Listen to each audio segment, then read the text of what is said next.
right. Time now is 7 p.m. Courtney, would you like Yes, to sir. go ahead and get started? Yeah, absolutely. I'll take it away. Can everybody see my screen? Thumbs up if you can. Okay, awesome sauce. Well, thank you guys for coming today. Welcome to another week of Ignite. I know you guys have been rocking it and asking the right questions.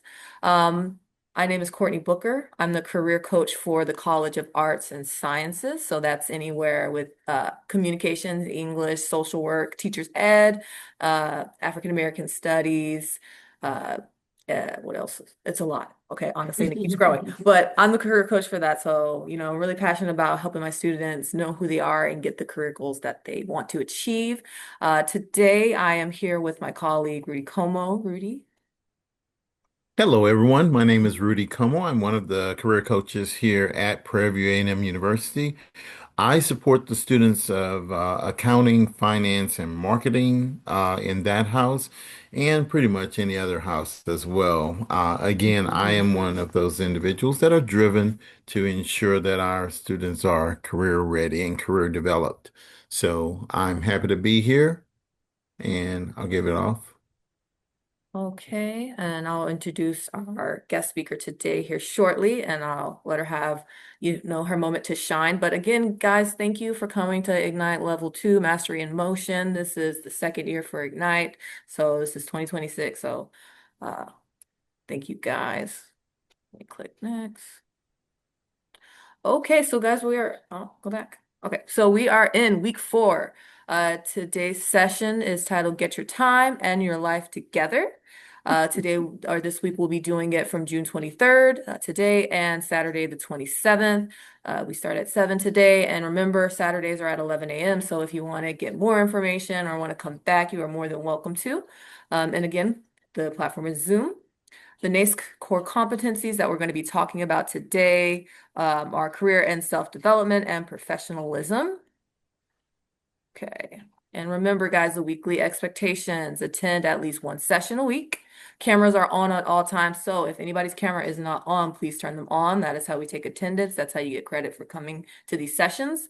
And then again, in the chat, please put your first and last name and your PVID number. And don't forget to complete the weekly Canvas assignments. Max 3 questions for the incentives. And below you can see the incentives reminder.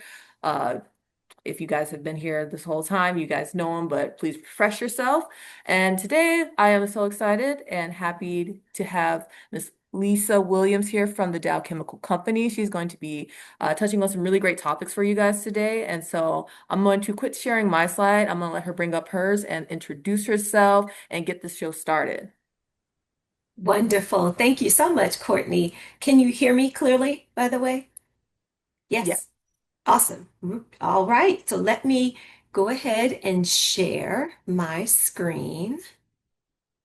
Okay. Let's see here. And I see people are still coming in. That is great. So please I know you all are administering that well. And let me swap. This always happens. I have to swap my screens really quick. Sorry, the border is in the way. There we are. Okay. Now, and Courtney, can you see the presentation? Yes, I see thumbs up. Awesome. Everyone, thank you so much for joining today. I am always honored when Prairie View asks me to represent any body of knowledge to you all who are our very, very important young students and investments in the future. Today, we are going to talk about get your time and your life together. When I have to say, I love this title. It sounds a lot like what my family members told me as I was getting ready to go to Prairie View and going through Prairie View.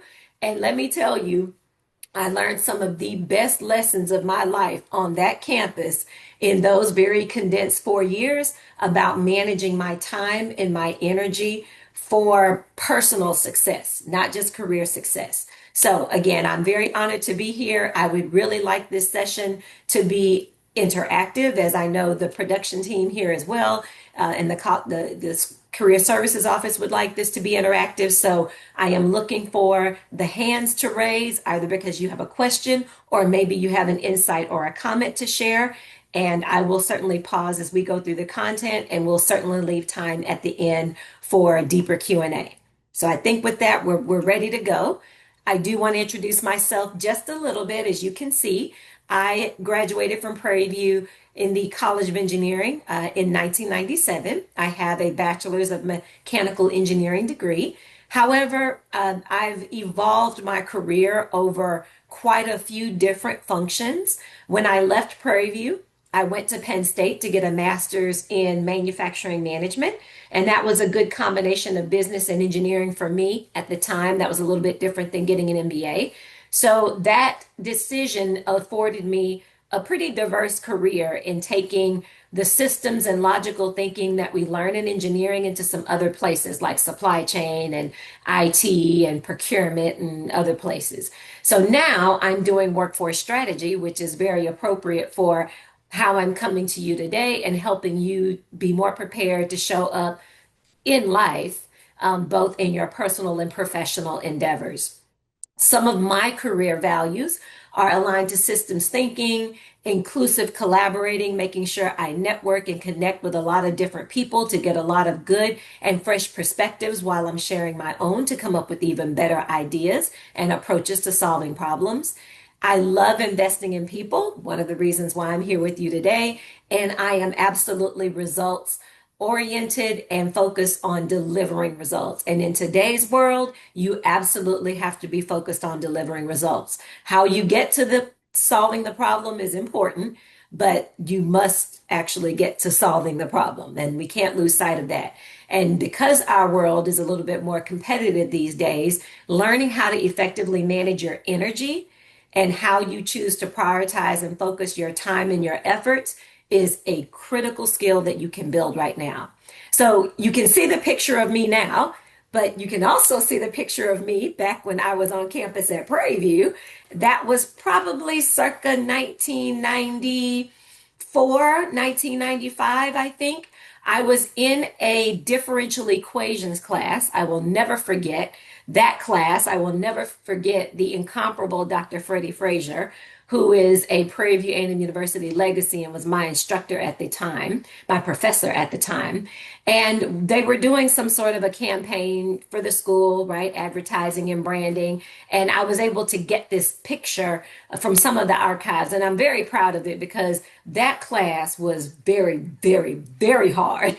We worked very, very, very hard in trying to make sure we showed up properly for that class, that we were prepared for that class.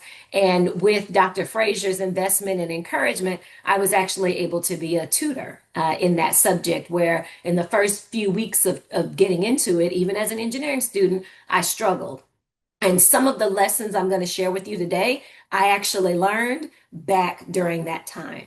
So I will just quickly say there, I do have a disclaimer. The ideas and opinions that I share today are solely my own and do not represent the views of my company or any other entity other than me. So please consider this information as personal insight, not official statements. And as always, make sure that you are consulting with the appropriate professional when you need more specific or even legal advice.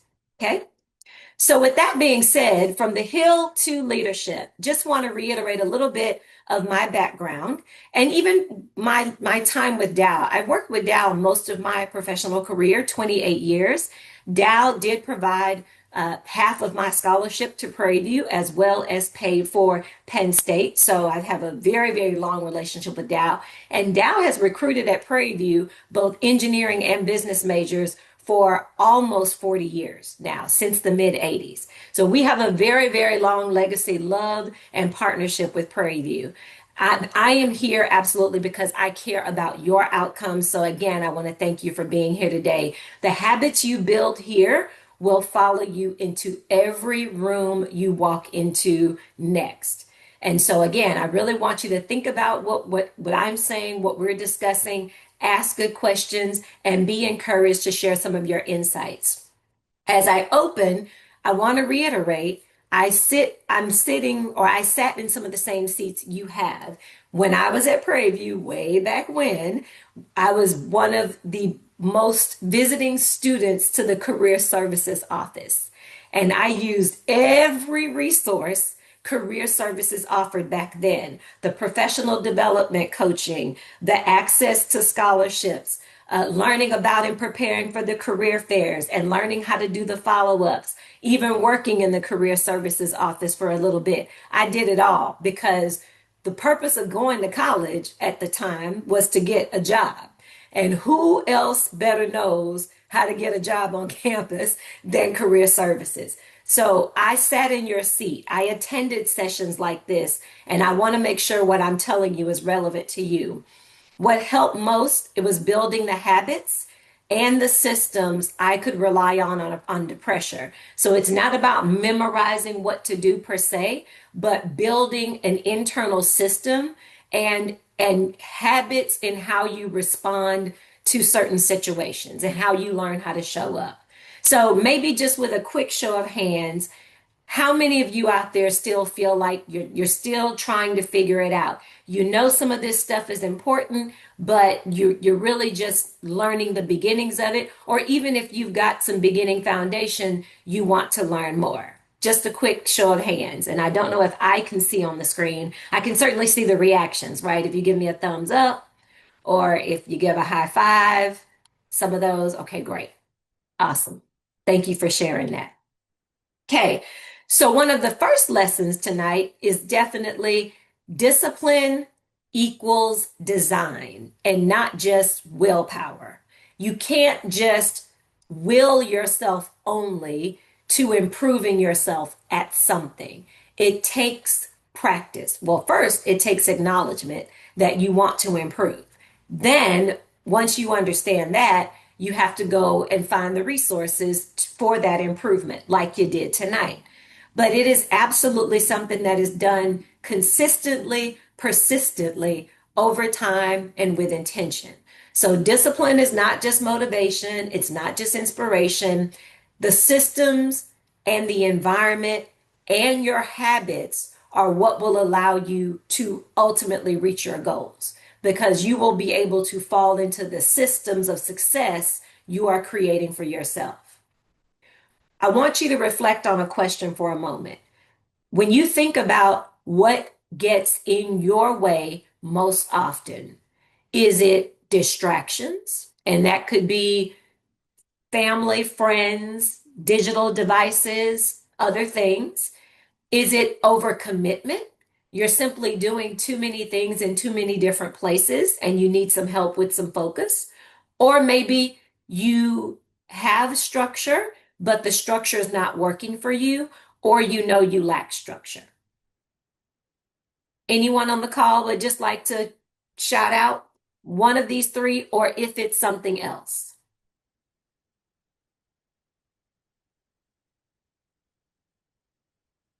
No takers? You all can still hear me, right? Yes, I can go. I would say sometimes Okay. distractions, because like in today's society, I'd be so busy with a whole bunch of stuff, and when one thing pops in my face, like I kind of like get sidetracked and like get distracted and forget my like main goal. Understand. And thank you for being honest and vulnerable. We appreciate that. Many of us have problems with getting distracted, and sometimes those distractions leading to overcommitment. And actually, all of that can introduce itself by lacking structure because your attention gets split up in so many different things, and you're not finding a way either to connect them or really just prioritizing and saying, hey, out of the 10 things on my plate right now, there are three that are really important that I need to focus on right now. And learning how to do that takes some practice and some help learning how to recognize it. Thank you. I think that was Nicole. Thank you for sharing that, Nicole. Okay. Motivation comes and goes. Inspiration will come and go. Design stays with you. So as you are thinking about your personality type, how you work, how you're trying to learn to work better and more consistently for better results, that is designing within yourself your way of working. All right. So Miss this was Williams, an I think intro. Sure. you had a hand up. I'm And not I sure. can't see them, so thank you That's for okay. stopping me. Yes, what's the question?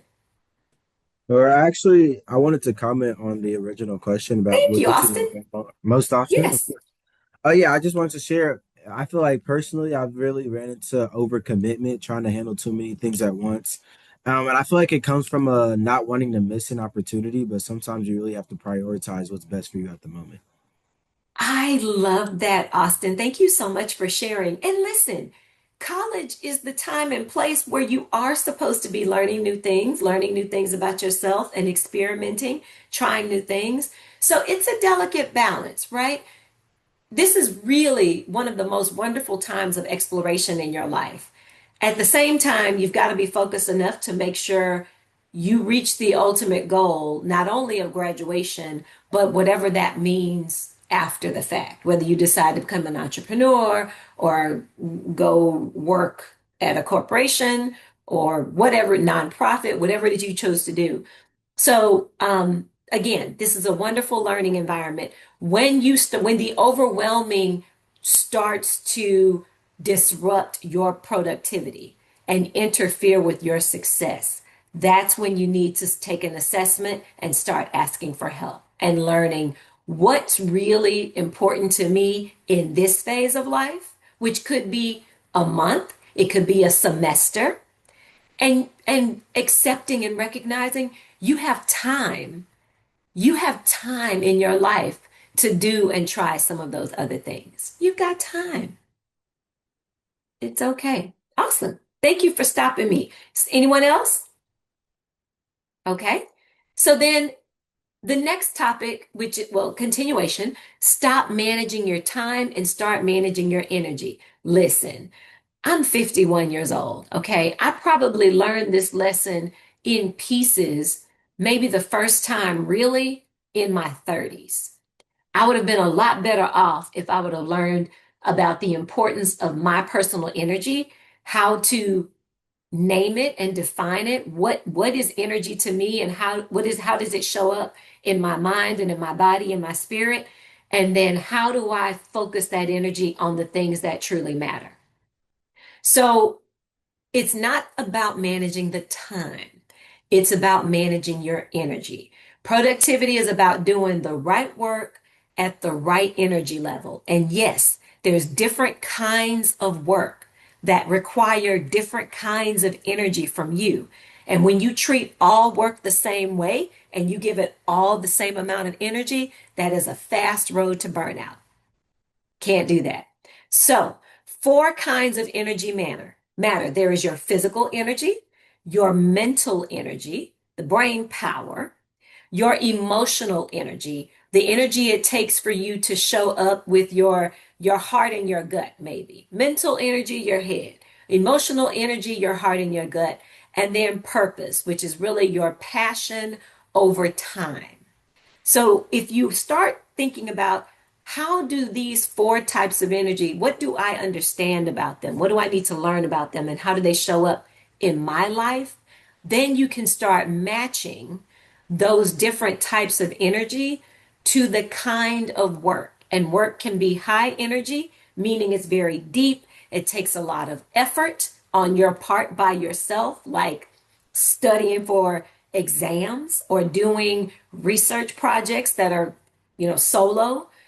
Medium energy is it's still work and effort, but you're allowed to collaborate to get the work done. So it's helpful because you have other people and other resources available. And then low energy are usually simple tasks that, yes, you got to get them done, but they're easy to knock out. And the recovery from those is usually pretty quick. So a good question to ask yourself as you're thinking about energy and work. When do you think you do your best thinking? What part of the day do you feel your freshest, your most innovative, and when do you get the best ideas? I'd appreciate a couple of examples. I would say I get my best like energy, my best work done in the morning. Like once I wake up because I just feel like I'm ready for today and I can get everything done. For sure. You're a morning person. I'm a morning Yeah. person. If I was talking to any other group of people, I would be much lower right now because it is 7:20. My body is saying dinner, shower, bed. But because I'm talking to y'all, it's all good. Um, I am married to a night owl. So his best ideas come 10, 11, 12 o'clock, 1, 2 in the morning. I don't know how he does it. He doesn't know how I do it, but I pop out in the bed at 6 a.m. and I'm ready to go, right? But I have to know that about myself, just like you have to know that about yourself. My best working hours are 7:30 a.m. till about 3:30 p.m. 3:30, I'm starting to decline. I can be present and cognizant until about 5, 5:30. After that, it's a crap shot. And a lot of times in my career, I have had a global job where I've got colleagues in Asia Pacific, and starting meetings with them at 9 and 10 o'clock at night, whoo, bad for me. So that means I have to muster and manifest a lot of mental and emotional, sometimes physical energy to show up for them in their 8, 9, 10 a.m. because they are, up and ready to go.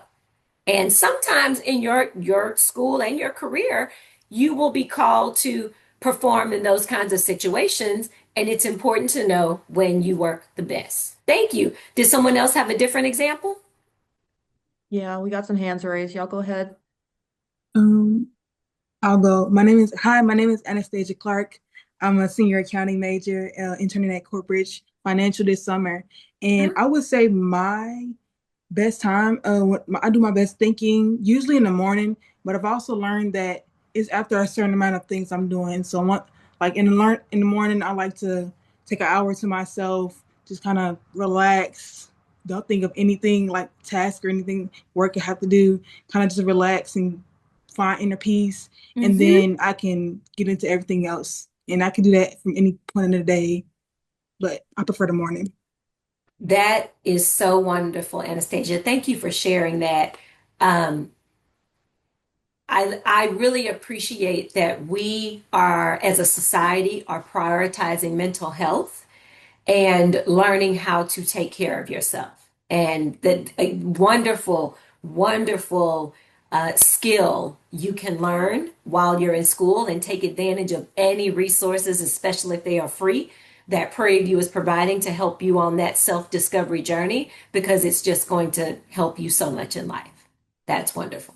That's wonderful. Okay. So the message on this slide is stop wasting your best energy on low value work. So in the scenario we just discussed, anything that requires high functioning, high mental and emotional energy, I would want to do in the earlier part of the day, definitely before 1 and 2 p.m., because my energy level starts to wane.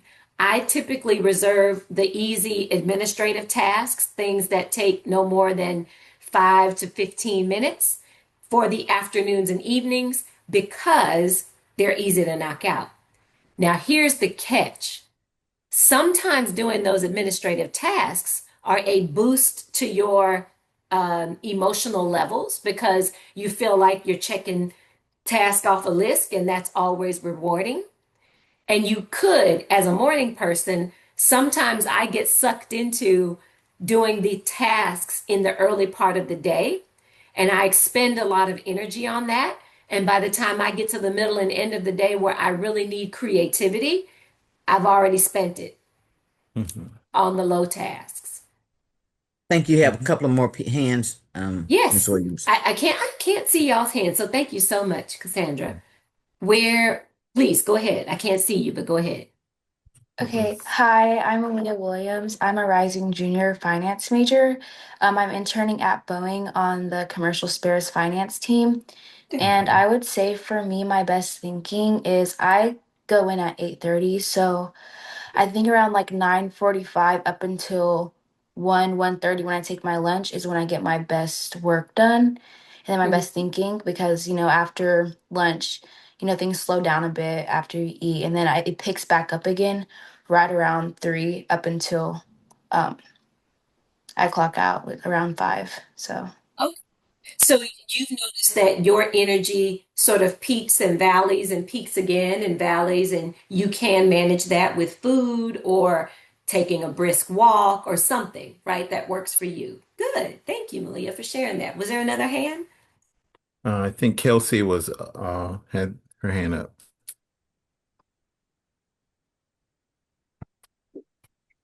Yes. I've also noticed different changes in my energy throughout the day. I also have a kid, so a lot of the times for me, it's easier once the day has gone to try and stay up late and get some things done either around the house or even just throughout the semester. I noticed having to stay up late and study for exams or complete homework, what have you. Mm-hmm. And that is certainly a new dynamic to introduce. If you are a student that has a family or maybe an external job or some other dynamic you are trying to manage while you are in school that is equally, if not even more important than being in school. It happens, life happens. That it's very important to acknowledge that and really take the time to figure out how can you manage your personal energy while you are balancing these very, demanding aspects of your life. And sometimes just getting some coaching and other forms of aid will certainly help. And some of it is just, again, like we've been talking about, trying to figure out the part of your day where you're most productive. And as much as you're able, we know children are certainly their own priority and they have their own schedule. But there's usually some things that you can do to manage your schedule along with theirs to help you be more productive, even if it just happens in pockets. Was there another question or comment? Okay, well, I put the next slide on the screen because it's a visual of what we've been talking about. So when you think about, again, your energy to task matching framework, high energy, those are the tasks you're trying to execute. And that should say deep study, right? Writing projects, interview prep, something that takes a lot of brain and even emotional power. The medium energy, group work, office hours, practices, reviews, planning, again, something that might be more collaborative, but even if you're doing it on your own, that medium energy work can lean into the systems and the discipline you're developing for yourself. So these are more process-oriented tasks. And then, of course, low energy tasks like email, calendar, light reading and recovery are again low energy. And let me add here, those low energy tasks are excellent candidates for technology and AI enablement. For example, for me, physically reading books my entire life has been difficult from an attention standpoint. And I'm a pretty good focus person, but for whatever reason, physically reading books makes me sleepy. Textbooks, drama books, it doesn't matter. So I really struggled with that in school. Now I listen to audiobooks. I have AI agents that summarize information for me in long contracts and articles that I need to read for work or even for my personal development. I've built agents to help me manage my email and my calendar. So I am very excited about the careful use of artificial intelligence to help make me more productive. Key message here, once you figure out where your best hours are in the day, protect them and make sure you are deciding and you are prioritizing the work that needs to, or the productivity you need to accomplish in those best hours. Questions or comments about that? Okay. Now, I want to help you start building a simple system. So you come to these sessions to hear and discuss, but you also come to these sessions to take action. Okay. So you build a system so you're not constantly reacting to your life. Of course, we know life is unpredictable, but life is also predictable. And the better you organize your life and the way you plan to show up in your life, the systems you build for yourself and organization, the more predictable your life can become, even for the fun moments, even for the celebratory moments. So please lean into the predictability you can create for your life, and you will certainly get more of the results you want from it. From a system perspective, what do we mean?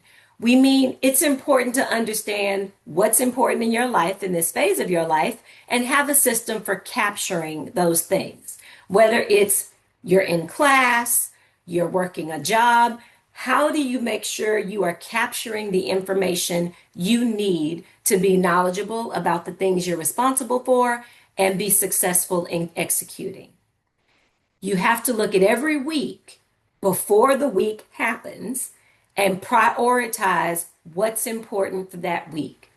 It's pretty easy to do that when you know you've got a test coming, or you know you've got a major project due, or you know you have an important meeting with maybe a professor, or maybe a potential employer, or maybe one of your student organizations.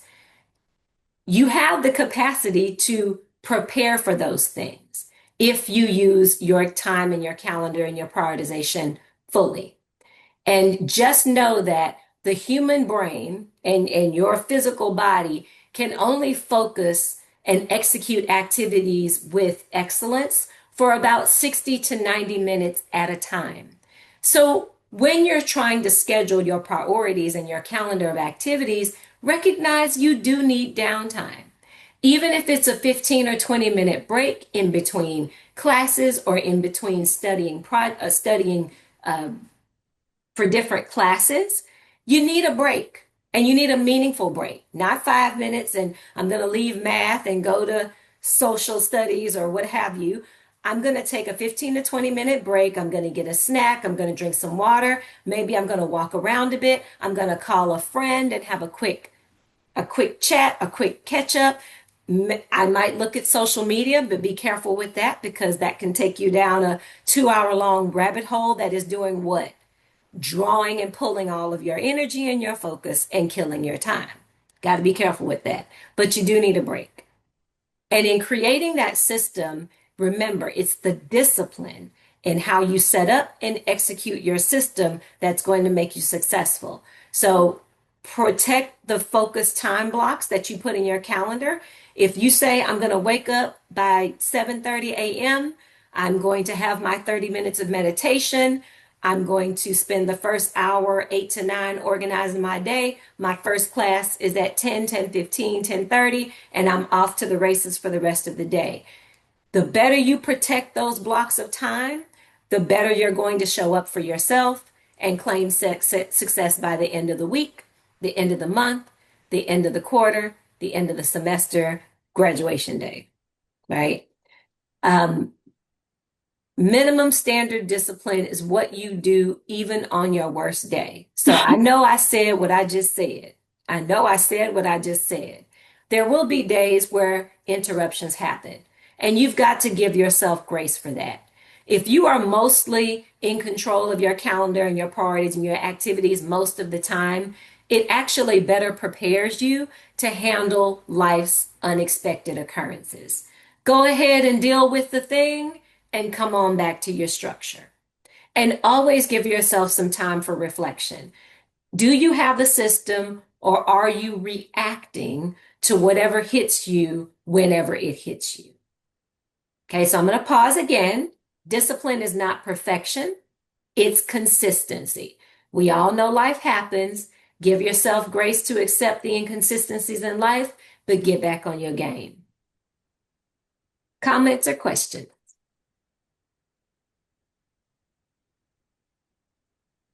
Does anybody have an example of when they were able to recognize something like a dynamic like this in the moment, and they caught it, they did it, and then they got back to regularly scheduled programming? Yeah, I can give an example. Thank you. Miles, thank you.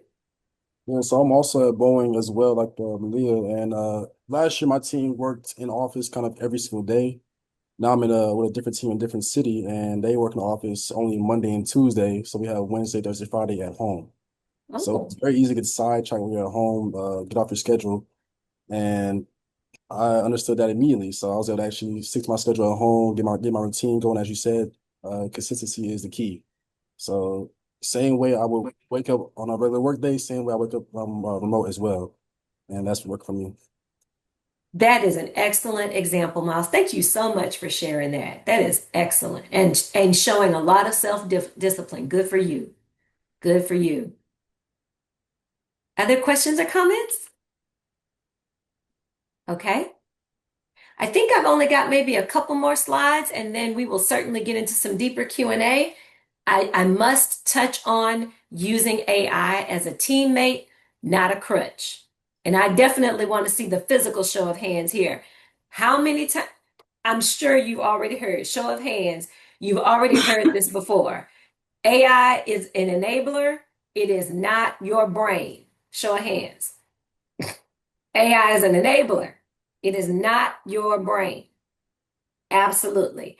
AI can help you think, brainstorm, learn faster for sure when you use it with judgment. And as students, you are learning how to think, how to absorb and engage with information and people, how to formulate ideas, how to communicate those ideas. That is what you are doing right now. And the foundation you set now will help you continue to do those things for the rest of your life. AI is simply amplifying that it cannot replace it, right? AI helps you think better, learn faster, stay organized for sure. Now, we all need to make sure we are setting a priority in this moment in 2026 to learn artificial intelligence, structurally what it is and what it means, and the many different tools that are becoming more and more available in the marketplace to activate AI in the ways we show up at work and even show up at life. If you are not using AI tools to somehow make your life better and make you more productive, you are behind. You are behind. Same time I said what I just said, you've got to make sure you're using AI and other technology in the right way. It will not replace your learning. It will not allow you to submit work that you don't understand. Eventually, that will catch up with you sooner than later. It cannot replace your judgment. Eventually, that will catch up with you sooner than later, and it will not be good. And absolutely, it is a shortcut to integrity, meaning when people engage with you in any capacity and they are expecting you to show up in a certain way to bring your experience, your body of knowledge, your work ethic, they are looking to you and trusting you to do that. If you are using AI to do that, you are not showing up with integrity. You are not showing up as the true self that other team, that other person, that other organization is expecting you to show up as, or they've hired you to show up as. Okay. So let me pause and really just, I want to open the floor to concerns about this topic. I'm sure we've got lots of great examples and use cases of people doing this well, but what concerns might you have? Anastasia has her hand up, Miss Williams. Okay. Anastasia? Yes. Hi again. I'm sorry to go off a little bit off track, but I wanted to comment on your use of AI before I answer the question. Yes. We had a town hall at my internship last week. One of our CEOs, he was telling us about AI, and he mentioned how AI will make us more human. And instead of taking notes like during your meetings and things like that, AI will allow you to interact with whoever you're working with, the clients or the other companies like that. So I just wanted to kind of comment on that. Mm-hmm. That is wonderful. Thank you so much for sharing.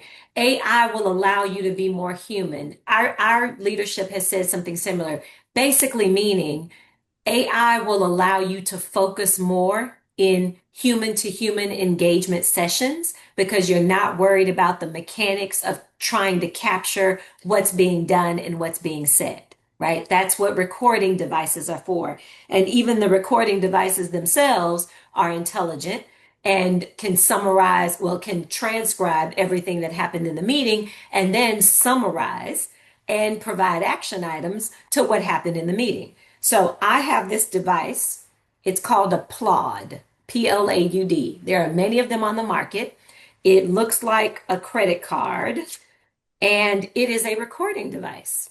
And it is connected to an app that, when I meet with people, transcribes, provided I get their permission first, transcribes everything that was said, summarizes it, organizes it, and then provides me with the action items or maybe even actions for the other person. This is absolutely the wave of right now. This is not cheap, so I am not saying everyone needs to go out and buy a Plaud. I'm a professional. I can afford it. But what I'm saying is you need to be very aware of both the digital technology and the physical technology and how it is showing up in the world. And then you get to decide if, when, and how you're going to use it. Absolutely. Make sense? Natiana has her hand up. I see. Yes, Natiana, yes. Hi, my name is Natiana Nation. I am a junior studying business management. We recently did a project on this in our previous semester. It was called Digital Dementia, where it tied into this topic. It was over how a lot of people will rely on AI instead of using their cognitive thinking skills to the point to where you're, like you just said, you're turning in more of the, AI work, but you're not really learning anything from it. So you're just kind of like, let's get this done out of the way. And then when you get ahead, when you get to a position where someone asks you a question in, a face-to-face situation, you're still kind of trying to process it because you're just like, how do I answer this? And our solution to it was one of these, AI can help you think, organize, and learn faster. So that was our same topic. When we got to the end of it, it was more of, it should basically assist you in thinking deeper into what you're wanting to say and how you want to structure it instead of just letting it think for you, put the sentences out there, and then just saying, hey, I'm done with it, and throw your hands up. For sure. That is wonderful, Natiana. Thank you so much for sharing that. Cognitive thinking is in this day and age of AI, as we are still grappling with understanding how it's showing up in our world and what we need to do to manage it. One of the best things I can do and you can do is to amplify your ability to cognitively think, to traditionally absorb information. I just told you a minute ago, I don't like to physically read, and actually it makes me sleepy. So it is a personal hindrance that I have.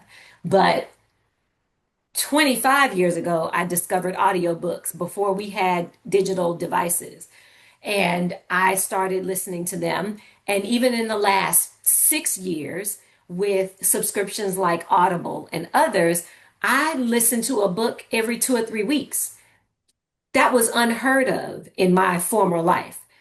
Well, listening to those audiobooks, not just watching movies, even though that's a good way to increase your cognitive load, and absolutely having conversations with people and sharing thoughts and ideas, reading articles, absorbing information from other spaces helps to increase your cognitive expansion and load and processing.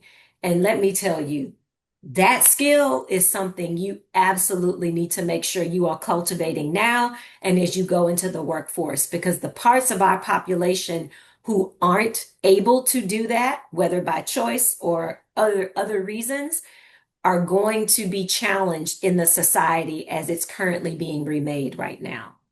So Natiana, you might be able to do a whole separate talk yourself based on your project and your findings, but thank you so much for sharing that. Okay. Any other comments or questions? Thank you very much for that. Okay, just a couple more slides are pretty easy. Boundaries equal self-respect. And I have to pause here for a moment because this is a very critical life lesson showing up in this context. Boundaries equal self-respect. And as you go through your college years and enter into adulthood and however you're going to show up in your adulthood, you will always need to be able to formulate boundaries in your life. One, to keep yourself in check, and making sure that you are showing up in life the way you want to. But as you interact with the world around you, and that world could be your family, your friends, relationships, your employer, your employees, learning to have boundaries, healthy boundaries, help to fortify your self-respect. So, in the context of today's discussion, protecting your time and your energy is protecting your future, your day-to-day productivity, month to month, and over time, how you show up in your life and your future. When you protect your study time, you are investing in yourself. Say no to distractions. Sometimes it's hard, but it's worth it. And remember, you do not have to be available to everyone everywhere 24/7. You should not even be available to yourself 24/7. Not being available to yourself 24/7 means getting rest. Rest. Getting rest and learning how to get good night sleep. So your mental, emotional, physical body can recover and show up for the next day. When you set boundaries that are clear, consistent, and respectful, the people in your life who bring value to your life will respect your set boundaries, as you will learn to respect others' set boundaries. Every time you say yes to something, you should be considering the no you are going to say somewhere else. You're trying to learn to strike balance in your life. And I want you to reflect for a moment, and you don't need to share out loud, but there's probably a boundary in your life you need to set now. There's always a boundary that we all need to set in life at some point because life changes. And sometimes it takes us a minute to figure out how life has changed, and then we figure out the new boundary we need to set. But what boundary do you need to set? And maybe what habit do you need to build soon to help you reflect this boundary in your life? Boundaries are not rude. They are responsible. And again, I cannot reiterate this enough. The people in your life who respect you and or love you will respect your boundaries, and they will never assume you are being rude or being disrespectful to them because you are choosing something that has to be a priority in your life in this moment. So I just want to pause for a few moments, let you think about that. And Lisa, Alfredo has his hand up, Sure, and I Alfredo. see a Kage. Yes, yes, I see you, Alfredo. Yes. So I'll be quick. I've been with Purview for 13 years, grad student right now, and my biggest thing is me always welcoming new employees, new team members to the family. But lately, after being a supervisor, I had to make sure that I always add, you can always expect this, learn the culture of Prairie View, but when it comes to SOPs or standard of operation procedures, always check in with your supervisor. Certain things that I've done at work, but I don't want to overstep boundaries because I don't want people coming back to me saying, like if I'm supervising their employee or anything like that, I just want to have that boundary and say, okay, I will help you, along the way. Certain things that we need to learn about how to work in the area that we do, but always knowing that, you always have to circle back to your manager or supervisor, because I want to respect that hierarchy of authority. Yes. Keep things in line and not confuse people, because For sure. thing I may have worked at a certain time does not work how it does now. I'm saying a little bit and a lot, but yeah, I just wanted to add that. Thank you. Yeah, thank you. Thank you, Alfredo. And I hear that loud and clear, right? When you choose to go and work in an organization, you also have to understand that organization has expectations of you.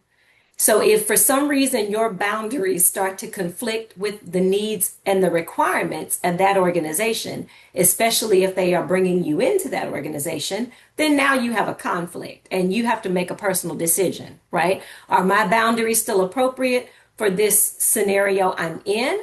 And if not, if there's a conflict, you have to make a choice to either change your boundaries in that scenario or leave that scenario. We're all adults. It's your choice. Thank you, Alfredo, for sharing that. So the last slide is real. Oh, I'm sorry. Was there another question real quick or I'm even sorry, comment? there's one other Yeah. comment by Akaya. Go ahead, Akaya. Akaya, yes. It wasn't necessarily a question. I just wanted to share an experience that I had Yes. setting boundaries. So when I think of boundaries, I think the first thing is communicating said boundaries. Like within a set of roommates that I had last year, we're great friends. So being able to communicate said boundaries, and when you communicate said boundaries to whatever group of people, they should be able to respect those boundaries as at the same time. Like we used to sit down and be like, okay, we can do whatever we have planned, but first we're going to sit here and we're going to study and we're going to get whatever work we have done, whatever work we have to get done right now before going out and enjoying our time, because at the end of the day, we're here for our academics, and just sitting there and holding each other accountable at the same time. Love that. And it is wonderful when you can build an accountability network. Yes, love it. Love it, love it, love it. Some of my best girlfriends from Prairie View are still my girlfriends now, and we are still holding one another accountable. And yes, we go turn up from time to time, but we are holding each other accountable in life for over 30 years now. Thank you so much for sharing that, Akaya. The last couple of slides are really questions, reflective questions for you. So I'm going to pop them on the screen real quick. And because I know we're down to about 8 minutes, or actually probably less than that. You don't need more time. And actually, you're not going to get more time. You need better control of your energy, your habits, and your decisions. So as you leave the session tonight, really take some time to think about this, right? What is hardest for you right now to focus? Is it focus, motivation, or consistency? What is one boundary or habit that you need to change this week? And what is one thing you want your future self to thank you for because you made the change now? Oh my gosh, that is so powerful. How are you going to focus? What's the boundary or habit you're going to set? And what do you want your future self to thank you for? What you build here at Prairie View will follow you into every opportunity you step into next. And you have a wonderful network of alumni that are so proud of you, are so excited for you, and absolutely here to help you. So I want you to connect with me, certainly on LinkedIn. That's what that QR code is for. And I am just honored that you asked me to spend a little bit of time with you this evening. Thank you so much.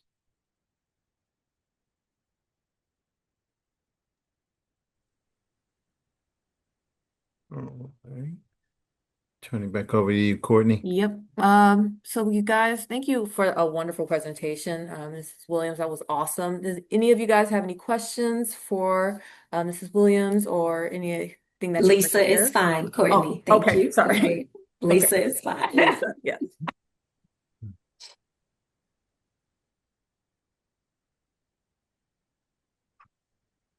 And I just have to say, you all were a wonderful group tonight. Thank you for showing up and being engaged. This was awesome. Thank you so much. I learned stuff, as I always do. That's why I volunteer to do these things.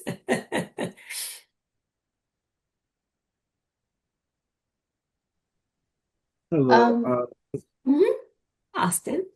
Yeah, my name is Austin Booniger. I'm a rising sophomore electrical engineering major. And my question to you was that have you made any changes on your professional journey that you look back and you're like, I'm so glad that I made that change? Yes, succinctly, I will say I went into the purchasing organization, which I didn't want to do because I don't, it's so, it's so immature. I don't really like to shop. And so I thought buying Mm. stuff for my company was going to be boring. It was one of the most learning how to be strategic roles I ever had. And it was because one of my mentors, after a year of sort of harassing me and just saying, you need to go do this, I finally listened. Best move I ever made in my whole career trajectory because it opened up the second half of my career. Thank you for that. And a kind of like a follow-up question. I really enjoyed the questions that you were giving us. Like they were really deep thinkers. I never really approached time management in a way of energy versus the time side. So like also looking back on that, were there any changes that you made to how you kind of balanced your different, I guess you could say responsibilities that really changed the way how you're moving forward? For sure. I needed about in my 30s, as I got toward the end of my 30s, my physical body was changing and I needed to get more energy. I was getting tired all the time. And when you're tired, you can't think clearly. So I wasn't holding my boundaries. I was all over the place. I was confused. I was unorganized, and that was not me. And I was able to realize with some help that working out, starting to work out, helped give me the focus and the energy balance, learning energy balance through working out. Some people learn energy balance through yoga, through meditation, through other things. I learned it through physical working out, and it started helping me in other areas. Mhm. Hey, Lisa, Is that I Rudy? I just had a question real quick. Uh, I know we talk about a lot of the things that we've done over, the course of time. Is there any regrets of anything that you've done that you said, hey, let me tell my younger me, don't ever do Mm-hmm. that again. Mm-hmm. Mm-hmm. For sure. Number one, when I was at Prairie View in engineering school, I should have taken business classes. Big Mhm. mistake. Should have done that as some of my minors. So, yes, that. Mhm. And um, when I was at Prairie View and struggled so much with reading, and it wasn't the comprehension. It's literally like after 5 or 6 pages, I'm knocked out. I should have gotten some help because I had to spend a whole bunch of physical, mental, emotional energy in Mhm. just trying to read and absorb the content, and I should have gotten some help. I get it. I understand that Hmm. totally. And we have a wonderful tutoring department that is free to every student, and it's there for you to use. And they Hmm. use the latest technology as well, to help students with that exact thing. Uh, Hmm. Tatiana? Hmm. Yes. Hello. Hey, Mhm. I'm Tatiana Bridgewater. I am a senior psychology and chemistry major with a biology minor. Um, and my question for you is like, what do you think is your smartest career investment? Like whether it's like time, money, or energy that you made outside of your formal role? Oh, well, I was about to say my smartest career investment was Prairie View. But real talk. My smartest career investment was Prairie View. Now, after that, oh, I know. Okay. So you probably saw real quick on that last slide that I was a PV TEDx speaker, which I am immensely proud of. Y'all, I'm talking about bucket list item. Not only to be able to do a TED talk, but to do it at my home. I got chills. Okay. What you asked me about. The year before I did that TED Talk, I hired a personal branding and executive speaking coach, not knowing how it would materialize, just knowing I had some natural aptitude for it, but I needed some structure to really show up in it in a way that would be game changing for my life, not just my career. So I personally invested a good sum of money in an executive coach in branding and public speaking. And I manifested an amazing way that I would be able to show up in the world because of that investment. And it was not only a TED Talk, but a TED Talk at PV. So, and that happened in 2023, I think it was, and it opened up, still opening them up some incredible opportunities for me personally and professionally because preparing for a TED Talk is a whole nother talk. That's like a 6-month commitment. It's no joke if you want to show up right for it. And if you go to my LinkedIn page, you'll see the video. And I really appreciate if if you're interested, you can go look at it and give me some feedback on it. Great. Thank you for asking that, Tatiana. Thank you. Thank you. All right, turn it back over to Courtney. Thank you so much, Lisa. We really appreciate you. Yes, this was fun. Y'all are amazing. It's gonna be great.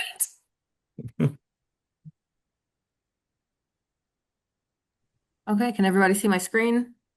There it is. Yes. Okay, perfect. Let me go to these slides real quick. Again, thank you so much, Lisa. Thank you, you guys, for your awesome questions and your attentiveness. Here is June at a glance. Sorry, my computer is slow. Okay. June at a glance. And then, of course, you guys should already have the July schedule. But if you need it, please let us know. Yes. And again, we do have a June 25th session, Read the Room, Mastering the EQ. Again, you guys should have access to that. And do not forget your student incentives. And remember the weekly $25 drawing held each week for eligible participants. You need to complete the weekly Canvas assignments. Attendance is tracked through via Zoom and the chat. And all incentives will be awarded on September 3rd at the back to school celebration on Thursday at 5 p.m. And here's more information. Remember to save the date. I'm sure you guys already got that down. And we will see you there. All right, thank you, everybody. That closes today's session. If you have any questions, please feel free to reach out to any of us. We are here to help you. Again, a big round of applause for Lisa. Thank you so much. Thank you to the coaches and Ms. Corley who are on. And I hope all of you guys have a wonderful night. Thank you. Thank you. Thank you. Have a blessed one. Good night. Thank you. Bye, guys. Bye. Have a great night. Thank you. Welcome. Michelle, I'm going to stop this